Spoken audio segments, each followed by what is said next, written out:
स्वागत है दोस्तों एमएस कोचिंग फ्यूचर का एक और नए वीडियो में। यदि आप क्लास 10th के विद्यार्थी हैं और आपका भी मैट्रिक बोर्ड परीक्षा यानी फाइनल परीक्षा 2026 में होने वाला है, आज के इस क्लास में मैं आप सभी को बताने वाला हूं संस्कृत का बिल्कुल सेलेक्टेड क्वेश्चन। सेलेक्टेड का मतलब आप लोग जानते होंगे, यानी चुना हुआ प्रश्न।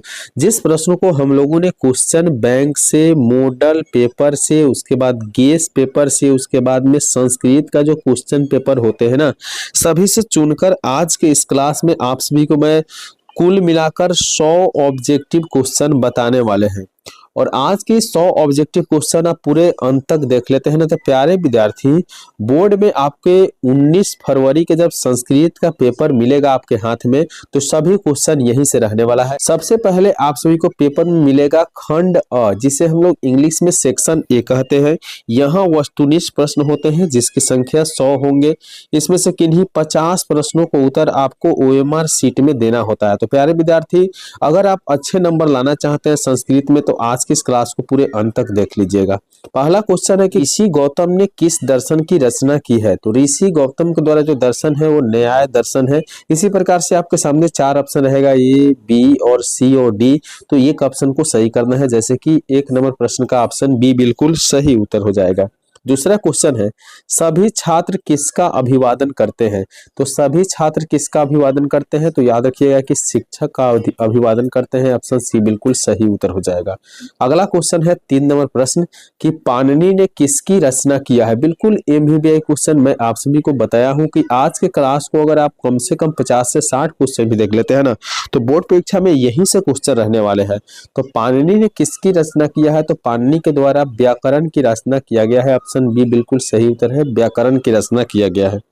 अगला क्वेश्चन 4 नंबर है कि गुजरात प्रदेश स्थित टंकरा ग्राम किसका जन्म स्थल है। तो टंकरा ग्राम में किसका जन्म हुआ था, तो हमारे स्वामी दयानंद जी का जन्म हुआ था। स्वामी दयानंद सरस्वती जी का जन्म हुआ था। ऑप्शन सी बिल्कुल सही उत्तर हो जाएगा। अगला क्वेश्चन 5 नंबर है कि दयानंद को किन्होंने उपदेश दिया। दयानंद को किन्होंने उपदेश दिया था, तो दयानंद को उपदेश देने वाले बिरजानंद थे। कौन थे? बिरजानंद थे। ऑप्शन ए बिल्कुल राइट उत्तर हो जाएगा। अगला क्वेश्चन आपके सामने 6 नंबर है। प्रश्न है, दामोदर गुप्त ने किस काव्य की रचना की है। तो दामोदर गुप्त ने किस काव्य की रचना की है, तो उत्तर है इसका कूटनी मतरनी की रचना की है, यानी कूटनी मतरनी का रचना की है। ऑप्शन बी बिल्कुल सही उत्तर हो जाएगा। प्यारे विद्यार्थी, अगला क्वेश्चन है कि आलसियों की परीक्षा क्या लगाकर दिया गया था। तो आलसियों की परीक्षा लेने के लिए जो है ना, आग लगा दी गई थी। क्या लगाई गई थी? आग लगाई गई थी। ऑप्शन बी बिल्कुल सही उत्तर हो जाएगा। तो जितने मेरे प्यारे विद्यार्थी आज के इस क्लास को देख रहे हैं ना, मैं आप सभी से रिक्वेस्ट करता हूं कि क्लास को अंत तक देख लीजिएगा। और जितने मेरे प्यारे साथी अभी तक क्लास को लाइक नहीं किए हैं, लाइक कर दीजिए। और नए विद्यार्थी हमारे YouTube चैनल को सब्सक्राइब करके इस परिवार के हिस्सा बन जाएंगे, ताकि देखिए बाबू, आप लोगों का बोर्ड एग्जाम 2026 जो हो रहा है ना, इसमें मैं आप सभी के लिए अभी से लेकर बोर्ड एग्जाम 2026 तक आपको सुबह 6 बजे और शाम 6 बजे इसी तरह के वीडियो देखने के लिए मिलेगा। और 7 बजे से हमारे YouTube चैनल से लाइव क्लास भी चलता है। तो प्यारे विद्यार्थी, सभी क्लासों को जरूर देखिएगा। अगला क्वेश्चन की ओर बढ़ेंगे। 8 नंबर प्रश्न है, आलसशाला में आग क्यों लगाई गई। तो आलसशाला में आग लगाया गया था आलसियों की परीक्षा लेने के लिए। किसके लिए? आलसियों की परीक्षा करने के लिए। ऑप्शन बी बिल्कुल इसका सही उत्तर हो जाएगा। अगला क्वेश्चन है 9 नंबर, आज विध्वंस के लिए किसका निर्माण हो रहा है। आज विध्वंस के लिए किसका निर्माण हो रहा है, तो 9 नंबर प्रश्न का सही उत्तर हो जाएगा, यह अस्त्रों का निर्माण हो रहा है। किसका? अस्त्रों का निर्माण हो रहा है। देख रहे हैं आप लोग, अलग अलग देश अलग अलग अस्त्र का प्रयोग कर रहे हैं, निर्माण कर रहे हैं।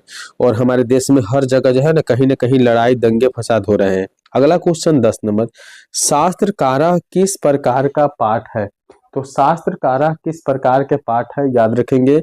10वें प्रश्न का सही उत्तर हो जाएगा कि यह आपका वार्तालाप जो है ना पाठ है, वार्तालाप पाठ है। ऑप्शन ए बिल्कुल सही उत्तर हो जाएगा। अगला क्वेश्चन है 11 नंबर, गंगा देवी का समय क्या है। तो गंगा देवी का समय याद रखना है, 14वीं सदी को गंगा देवी का समय बोला जाता है। ऑप्शन ए बिल्कुल इसका राइट उत्तर हो जाएगा। अगला प्रश्न की ओर बढ़ेंगे। 12 नंबर क्वेश्चन आप सभी के लिए है, भारत भूमि किससे सेवित है। भारत भूमि किससे सेवित है? तो यह सागर पर्वत निर्झर से सेवित है। सागर पर्वत निर्झर से सेवित है। ऑप्शन सी बिल्कुल सही उत्तर है। अगला क्वेश्चन, अविश्वासी पात्र पर विश्वास करने से क्या होता है? तो अविश्वासी पात्र पर विश्वास करने से हानि होता है, यानी जिसके ऊपर आप विश्वास नहीं करते हैं, अगर उस पर भूल कर भी विश्वास कर लिए तो आपको हानि ही होगा। अगला क्वेश्चन 14 नंबर, कर्णस्य दानवीरता किस प्रकार का पाठ है? तो कर्णस्य दानवीरता किस प्रकार के पाठ है? तो ये एक प्रकार के नाटक है। ऑप्शन ए बिल्कुल 100% सही उत्तर है। अगला क्वेश्चन देखेंगे, 15 नंबर प्रश्न है आपके सामने, किसने छल पूर्वक दान में कवच और कुंडल ले लिया? कौन है जो छल पूर्वक दान में कवच और कुंडल को लिया था? तो 15 नंबर प्रश्न का सही उत्तर हो जाएगा कि यह हमारे इंद्र ने लिया था। कौन लिया था बाबू? इंद्र ने लिया था। ऑप्शन ए सही उत्तर है। अगला क्वेश्चन 16 नंबर, बचपन में कितने संस्कार होते हैं? बताइए, बचपन में कितने संस्कार होते हैं? तो कुल मिला के बचपन में 6 संस्कार होते हैं। ऑप्शन बी बिल्कुल सही उत्तर हो जाएगा। अगला क्वेश्चन आपके सामने, सीमंतनों किस प्रकार का संस्कार है? यानी सीमंतनोयन जो है ना किस प्रकार के संस्कार है? याद रख लेंगे प्यारे विद्यार्थी, यह जन्म पूर्व संस्कार है। ऑप्शन ए बिल्कुल सही उत्तर हो जाएगा। तो आप इस तरह के अगर वीडियो देख रहे हैं ना तो आप लोगों को बहुत फायदा होने वाला है, क्योंकि इस तरह के वीडियो अगर 15 से 20 मिनट आप देखते हैं ना तो जिसमें आपको लगभग 100 प्रश्न का तैयारी हो जाता है, और जिससे आपके बोर्ड एग्जाम में लगभग 20 से 30 क्वेश्चन देखने के लिए मिलता है। अगला क्वेश्चन आपके सामने 18 नंबर है, नीति श्लोका पाठ में कितने श्लोक है? तो नीति श्लोक पाठ में कितने श्लोक है? तो याद रखेंगे कि 10 श्लोक है। ऑप्शन बी बिल्कुल सही उत्तर हो जाएगा। अगला क्वेश्चन है, वेद रूपी शास्त्र क्या होता है? तो वेद रूपी शास्त्र याद रखेंगे कि यह आपका नित्य होता है। ऑप्शन बी सही उत्तर हो जाएगा, नित्य होता है। अगला क्वेश्चन 20 नंबर है, वाराहमिहिर द्वारा रचित कौन सा ग्रंथ है? तो वाराहमिहिर द्वारा रचा जो ग्रंथ है ना, याद रखेंगे यह आपका बृहत संहिता ग्रंथ है। क्या है? बृहत संहिता ग्रंथ है। ऑप्शन सी बिल्कुल इसका राइट उत्तर हो जाएगा। अगला क्वेश्चन की ओर बढ़ेंगे बाबू, बिल्कुल इंपोर्टेंट क्लास आप कर रहे हैं। उत्तम शांति क्या होता है? बताइए, उत्तम शांति एक प्रकार के क्षमा होता है। ऑप्शन ए सही उत्तर हो जाएगा।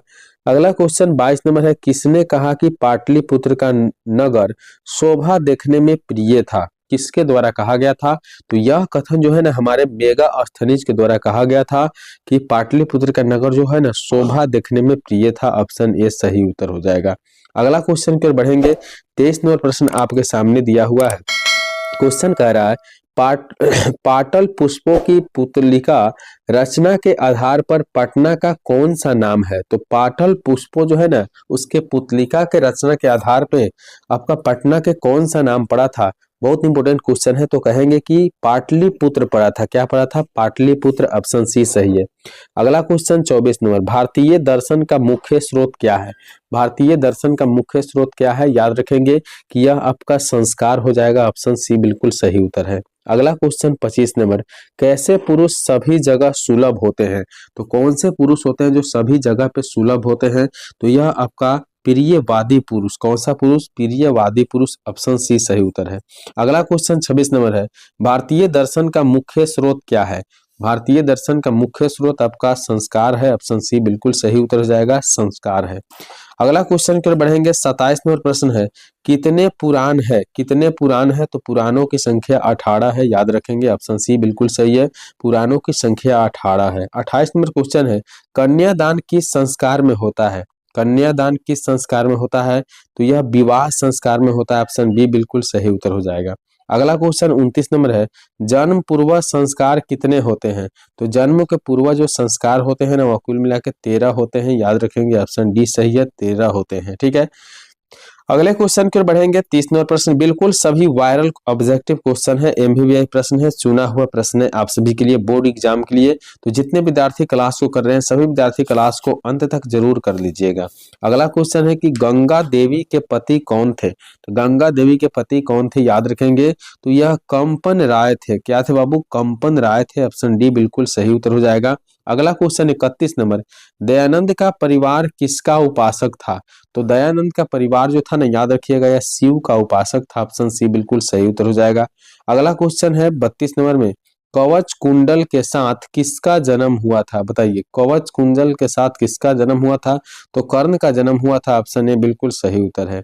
अगला क्वेश्चन 33 नंबर है कि ब्राह्मण वेशधारी कौन था, बताइए ब्राह्मण वेशधारी कौन था? तो ये हमारे इंद्रजीत थे। ऑप्शन डी बिल्कुल सही उत्तर हो जाएगा। तो प्यारे विद्यार्थी, आप सभी को ऐसे क्वेश्चन देखने के लिए हमेशा नहीं मिलता है, और हमारे यूट्यूब चैनल के से अगर जुड़ जाते हैं सब्सक्राइब करके, तो आपको हमेशा इंपोर्टेंट क्वेश्चन, सेलेक्टेड क्वेश्चन, चुना हुआ क्वेश्चन देखने के लिए मिलता है, जो आपके बोर्ड एग्जाम के लिए बहुत इंपोर्टेंट होता है। तो 34 नंबर क्वेश्चन है कि विश्व शांति पाठ में किस वातावरण का वर्णन है? तो विश्व शांति पाठ में किस वातावरण का वर्णन है? याद रखेंगे कि 34 नंबर प्रश्न का सही उत्तर ऑप्शन बी हो जाने वाला है, यानी अशांति का वर्णन है। ऑप्शन बी बिल्कुल सही है। अगला क्वेश्चन है 35 नंबर में कि देश में अशांति के प्रेरक कौन है? देश में अशांति के प्रेरक याद रखिएगा कि राजनेता है। ऑप्शन बी बिल्कुल सही है, राजनेता है। अगला क्वेश्चन है दूसरों को दुख देने से किसका नाश होता है? तो दूसरों को अगर हम दुख दे रहे हैं तो याद रखिएगा कि यह अपना का नाश हो जाता है। ऑप्शन बी बिल्कुल सही है, अपना नाश होता है। अगला क्वेश्चन 37 नंबर, एक देश दूसरे देश की उन्नति को देखकर क्या करते हैं? तो एक देश दूसरे देश की उन्नति को देखकर क्या करते हैं? तो यह आपका ईर्ष्या करते हैं। क्या करते हैं? ईर्ष्या करते हैं। ऑप्शन सी बिल्कुल सही उत्तर हो जाएगा। अगला क्वेश्चन 38 नंबर क्या कह रहा है बाबू, ध्यान दीजिएगा कि किस नदी पर गांधी सेतु सड़क का मार्ग बना है? कौन सी नदी है जहां गांधी सेतु बना है? बहुत इंपॉर्टेंट क्वेश्चन है। तो गंगा नदी है, जो पटना के किनारे है। याद रखेंगे कि पटना जो है ना गंगा नदी के किनारे है, तो ये गंगा नदी पर गांधी सेतु पुल का निर्माण हुआ है। अगले प्रश्न की ओर बढ़ेंगे। 39 नंबर क्वेश्चन है आप सभी के सामने, गोलघर कहाँ है? तो गोलघर पटना में स्थित है। याद रखेंगे ऑप्शन सी बिल्कुल सही उत्तर है। तो सभी इंपोर्टेंट क्वेश्चन, चुना हुआ क्वेश्चन जो बोर्ड में हमेशा पूछे जाते हैं ना, यही क्वेश्चन आप सभी को हम दिखा रहे हैं। अगला प्रश्न 40 नंबर आपके सामने है कि स्वामी दयानंद का बचपन का नाम क्या था? तो स्वामी दयानंद के बचपन का जो नाम था ना, याद रखेंगे मूल शंकर था। बहुत अच्छा नाम था, मूल शंकर। ऑप्शन ए बिल्कुल सही उत्तर हो जाएगा। अगला क्वेश्चन 41 नंबर क्या कह रहा है, खूब ध्यान से देखेंगे। आर्य समाज का स्थापना किस वर्ष में हुआ था? तो आर्य समाज का स्थापना याद रखेंगे 1875 में हुआ था। ऑप्शन ए बिल्कुल सही उत्तर हो जाएगा। अगला क्वेश्चन 42 नंबर है कि मूल शंकर को किसके प्रति अनास्था हुई? तो मूल शंकर को जो है ना, वह मूर्ति पूजा के प्रति अनास्था हुआ था। ऑप्शन सी सही उत्तर हो जाएगा। अगला क्वेश्चन 43 नंबर है, अशांति के कितने कारण है? बताइए अशांति के कितने कारण है? तो अशांति के कुल मिलाकर 2 कारण होते हैं। ऑप्शन सी बिल्कुल सही उत्तर हो जाएगा। अगला क्वेश्चन है 44 नंबर, परपिंडन किस लिए होता है? परपिंडन क्यों किया जाता है? तो यह पाप के लिए परपिंडन किया जाता है, पाप हरने के लिए। ऑप्शन बी बिल्कुल सही उत्तर हो जाएगा। प्यारे साथियों, आप हमारे YouTube चैनल के द्वारा सुबह 6 बजे और शाम 6 बजे इसी तरह के क्लास देखने के लिए मिलेगा आपको, और शाम 7 बजे लाइव क्लास चलता है। तो प्यारे विद्यार्थी, क्लास को लाइक नहीं किए तो लाइक करके YouTube चैनल को सब्सक्राइब करेंगे और हमारे साथ लगातार क्लास पे बने रहेंगे। अगला क्वेश्चन है, देशों के बीच कौन युद्ध चल रहा है? तो देशों के बीच कौन सा युद्ध चल रहा है? तो यह युद्ध जो है ना, शीत युद्ध चल रहा है। ऑप्शन डी बिल्कुल सही है, शीत युद्ध है। अगला क्वेश्चन है 46 नंबर, मध्य काल में किसमें आडंबर दिखावा था? यानी मध्य काल में किसमें आडंबर दिखावा था? तो 46 नंबर प्रश्न का सही उत्तर हो जाएगा डी, यानी धार्मिक कार्य में। किसमें? धार्मिक कार्य में। ऑप्शन डी सही है। अगला क्वेश्चन 47 नंबर, रघुवंश महाकाव्य के रचनाकर कौन है? तो रघुवंश महाकाव्य के रचनाकर याद रखना है कि कालिदास है। ऑप्शन बी बिल्कुल सही है, कालिदास है।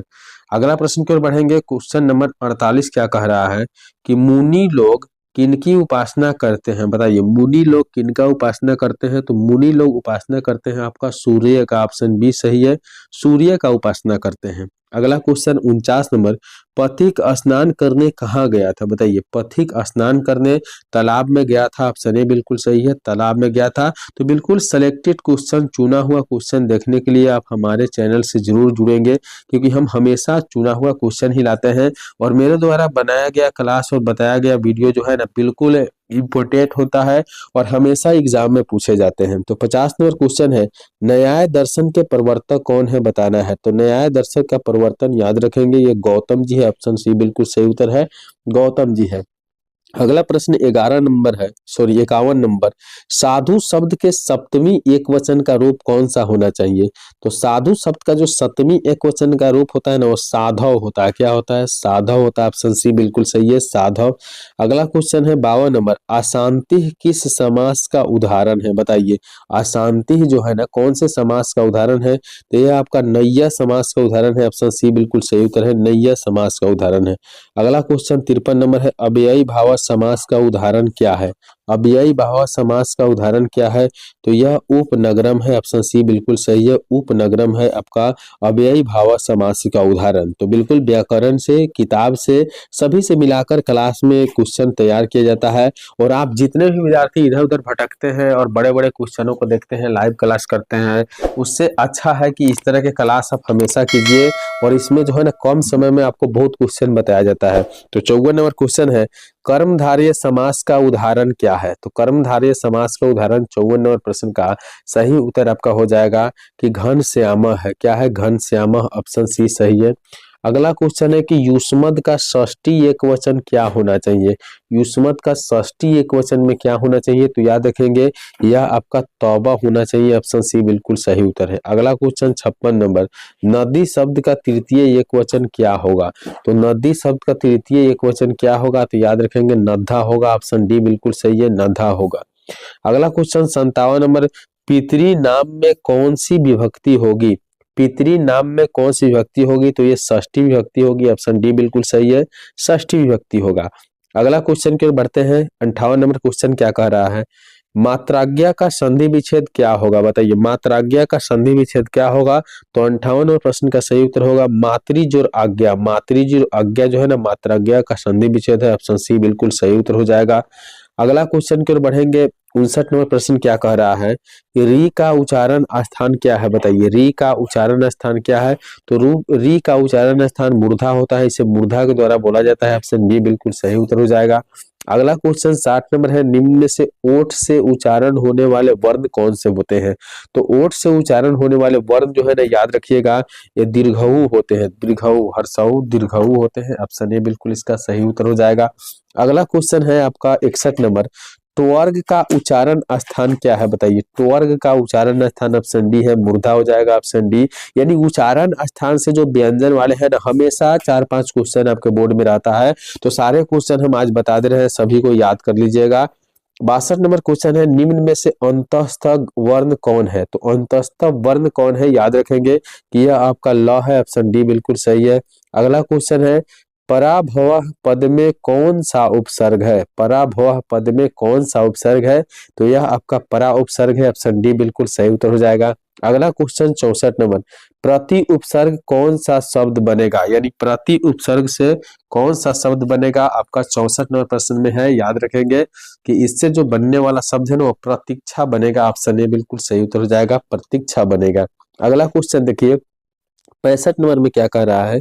जंतो निर्हितों में कौन सा संधि है? बताइए, जंतो निर्हितों में कौन सा संधि है? तो 65 नंबर क्वेश्चन का सही उत्तर हो जाएगा कि यह आपका विसर्ग संधि है। ऑप्शन सी सही है, विसर्ग संधि। अगला क्वेश्चन 66 नंबर। सत जोड़ चरित्र का संधि क्या होगा? तो सतह जोड़ चरित्र का संधि क्या होगा? तो याद रखेंगे, सचरित हो जाएगा। क्या हो जाएगा? सचरित हो जाएगा। ऑप्शन ए सही है, ठीक है। अगला क्वेश्चन की ओर बढ़ेंगे। 67 नंबर क्वेश्चन क्या कह रहा है? नीर उपसर्ग से कौन सा शब्द बनेगा? तो नीर उपसर्ग से बनने वाला शब्द क्या है? तो निर्विरोध है। क्या है? निर्विरोध है। ऑप्शन ए बिल्कुल सही उत्तर हो जाएगा। अगला क्वेश्चन 68 नंबर। निवेदनम शब्द में कौन उपसर्ग है? बताइए, तो निवेदनम शब्द में उपसर्ग जो है ना, वो नी है। ऑप्शन डी बिल्कुल सही उत्तर हो जाएगा। अगला क्वेश्चन है, उच्चारण में कौन सा उपसर्ग है? बताइए, उच्चारण में कौन सा उपसर्ग है?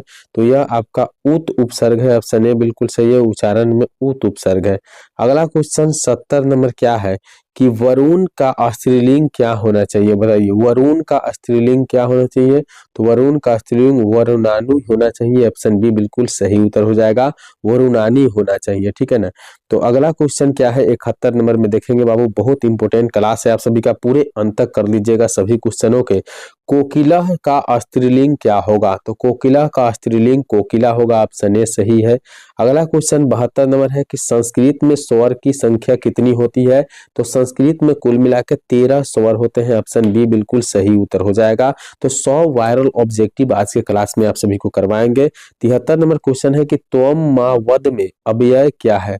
त्वम मां वद में अव्यय क्या है? तो 73 नंबर क्वेश्चन का सही उत्तर ऑप्शन ए हो जाएगा, यानी मां है, ऑप्शन ए हो जाएगा, याद रखिएगा। अगला क्वेश्चन की ओर बढ़ते हैं। 74 नंबर प्रश्न क्या कह रहा है, ध्यान से देखेंगे। देशभक्ति का विग्रह क्या होना चाहिए? तो देशभक्ति का जो विग्रह है ना, वो याद रखेंगे कि आपका देशाया भक्ति हो जाएगा, देशाया भक्ति, ऑप्शन ए बिल्कुल राइट उत्तर है।